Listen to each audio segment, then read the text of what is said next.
Imagine with me for a moment that you're driving home from a friend's house on a cold winter night. Then your cell phone starts ringing and you look down and notice that it's your mom. She's probably wondering where you are and if you headed home yet. So you answered, and because you are too busy trying to explain to your mom why you will be a few minutes late, you don't notice the light that just turned red in front of you. You run the red light and hit a car headed in the opposite direction. This story is just one hypothetical example of why talking on cell phones and driving should be against the law in all states in the U.S. today. Throughout this speech, I will explain the problem with talking on the phone and driving, the effects associated with talking on the phone and driving, and possible solutions to the problem. First, talking on the cell phone while driving is a problem because it can lead to what is called inattention blindness that could prove fatal in some cases. According to the edited book Cell Phones and Driving, which holds a chapter by William Saltine, he says, when people talk on their phones while driving, their minds are blinded to what is going on around them, and they become safety hazards. The article goes on to say that scientists explain that inattention blindness to mean that people who use phone while driving are captured by the world inside the phone and become blindness to the world outside of it. We can conclude that the evidence stated above that people with inattention blindness caused by cell phones pose a threat to the safety of the people around them. Another aspect of talking on the phone and driving that causes a problem is that many people don't think that it is a dangerous situation. According to an article in Consumer Reports posted in April 2011, it showed that during one of their surveys that younger drivers were not only more likely to use a handheld phone while driving, but they also viewed them as less of a danger. The article continues to say that among surveyed people from the age of 18 to 29, only about 36% of them were concerned with distracted driving. These kind of results support the thought that talking on the phone and driving has become less of a concern to numerous people, especially young drivers in our society today. This lack of concern for talking on the phone and driving escalates the danger that it poses. Second, I would like to explain the effects of talking on the phone while driving.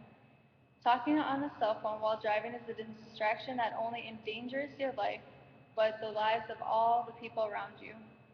According to the American Journal of Public Health posted in November 2010, it states laboratory and naturalistic studies show that talking on a cell phone raises the risk of collision by more than 30%.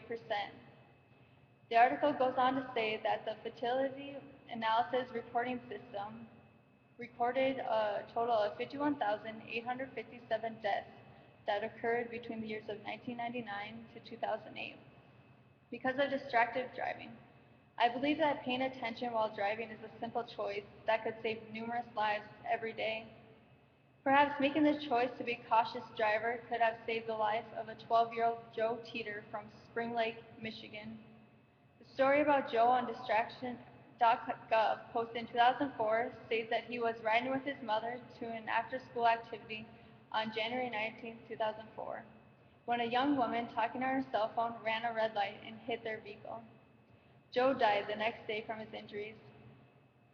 Accidents such as this can be avoided if drivers decide to use caution while driving. Last, I would like to share some possible solutions to stop the problem of talking on the phone while driving.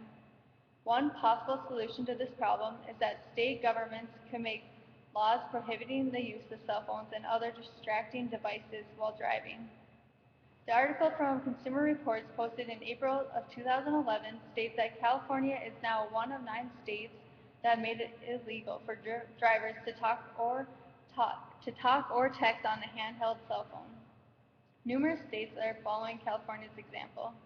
According to an article on BismarckTribune.com posted July 31, 2011, it states that North Dakota passed the first distracted driving law that prohibits texting and driving. This proves that North Dakota is halfway there, and they should continue by making it against the law to talk on the phone and drive. Another solution to the problem is that each individual driver could make the choice to not talk on the phone and drive. Everyone has freedom to make the right choice, and every one of you can decide to be a cautious driver. Talking on the cell phones while driving should be illegal in all states in the United States today.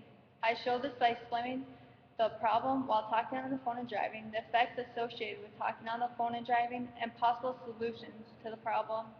I hope this speech has helped you to realize that talking on the phone while driving is a serious danger that not only possesses a threat to your life, but the lives of everyone around you.